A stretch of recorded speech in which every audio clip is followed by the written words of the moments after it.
एक सेठ से लक्ष्मी जी रूठ गई। जाते हुए बोली, मैं यहां से जा रही हूं, अब मेरी जगह नुकसान आएगा, तैयार रहना, और अगर तुम जाते जाते मुझसे कुछ मांगना चाहते हो तो बोलो। सेठ बहुत समझदार था, बड़ी विनम्रता से बोला, माता नुकसान आ रहा है तो आने दीजिए, बस मुझे आप एक वरदान दीजिए कि मेरे परिवार में हमेशा सुख शांति बनी रहे। लक्ष्मी जी मुस्कुराई, तथास्तु कहा और वहां से चली गई। अब उस सेठ की 4 बहुएं थी। कुछ दिनों बाद सबसे छोटी बहू खिचड़ी बना रही थी। उसने खिचड़ी में नमक डाला और अपने काम में व्यस्त हो गई।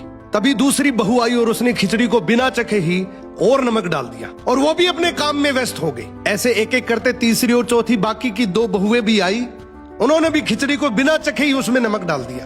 अब रात को सबसे पहले सेठ खाना खाने बैठा। जैसे ही उसने खिचड़ी का 1 चम्मच लिया, उसे महसूस हो गया कि इसमें बहुत ज्यादा नमक है और सेठ जी तुरंत समझ गए कि नुकसान आ चुका है। किसी से कुछ नहीं कहा, चुपचाप खिचड़ी खाई और चला गया। अब सेठ के बाद खाना खाने की बारी आई सबसे बड़े बेटे की। बेटे ने खिचड़ी का 1 निवाला लिया। उसने परिवार वालों से पूछा, पिताजी ने खाना खा लिया? उन्होंने कुछ कहा? तो बाकी सबने जवाब दिया, हाँ पिताजी ने तो खाना खा लिया, लेकिन किसी से कुछ नहीं कहा। तो बड़े बेटे ने भी चुपचाप खिचड़ी खाई और चला गया। ऐसे ही करके परिवार के बाकी सारे सदस्य एक एक करके आए, अपने से पहले वालों के बारे में पूछा, कुछ नहीं कहा, चुपचाप खिचड़ी खाई और चले गए। अब रात को सेठ जी सो रहे थे, सपने में नुकसान आया और हाथ जोड़कर बोला, भाई मैं यहां से जा रहा हूं, मैं यहां नहीं रह सकता।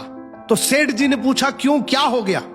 नुकसान बोला, तुम सबने मिलकर 1 किलो नमक खा लिया, पर मजाल है कोई किसी पर नहीं चिल्लाया, किसी ने गुस्सा नहीं किया, सब शांत रहे।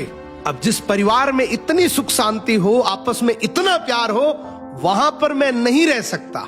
निष्कर्ष कि जिंदगी है तो उतार चढ़ाव, दुख सुख, फायदा नुकसान सब चलता रहेगा, लेकिन जिस परिवार में आपस में लोगों में प्यार है, सुख शांति है, छोटे में आदर, बड़े में बड़प्पन है, उस परिवार का कोई नुकसान, कोई आपदा कुछ नहीं बिगाड़ सकती। क्या बात है।